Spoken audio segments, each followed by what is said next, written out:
صبح از دریچه سر به درون می کشد به ناز و از مشرق خیال تو صبح تابناکتری را سر در کنار من با چهره شکفته چو گلهای نسترن لبخند میزنی.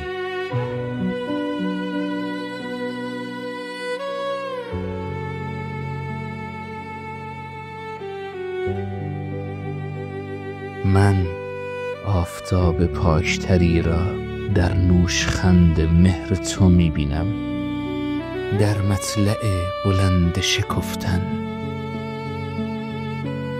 من روز خویش را با آفتاب روی تو که از مشرق خیال دمیده است آغاز میکنم. من با تو مینویسم و میخوانم، من با تو راه میروم و حرف میزنم و از شوق این محال که دستم به دست توست من جای راه رفتن پرواز میکنم.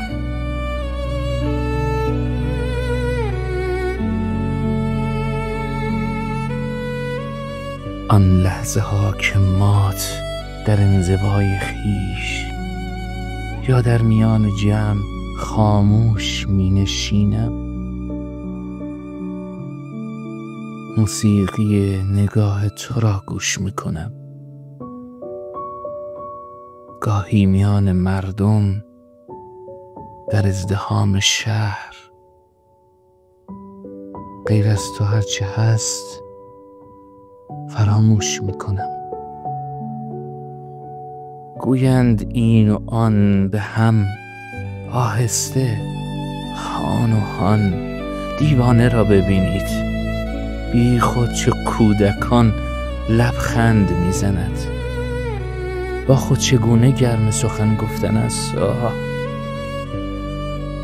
من دور از این ملامت بیگاه همچنان سرمست در فضای پریخانه های راز، شاد از شکوه طالع و بخت موافقم. آخر چگونه بانگ برارم که عاقلان دیوانه نیستم، به خدا سخت عاشقم.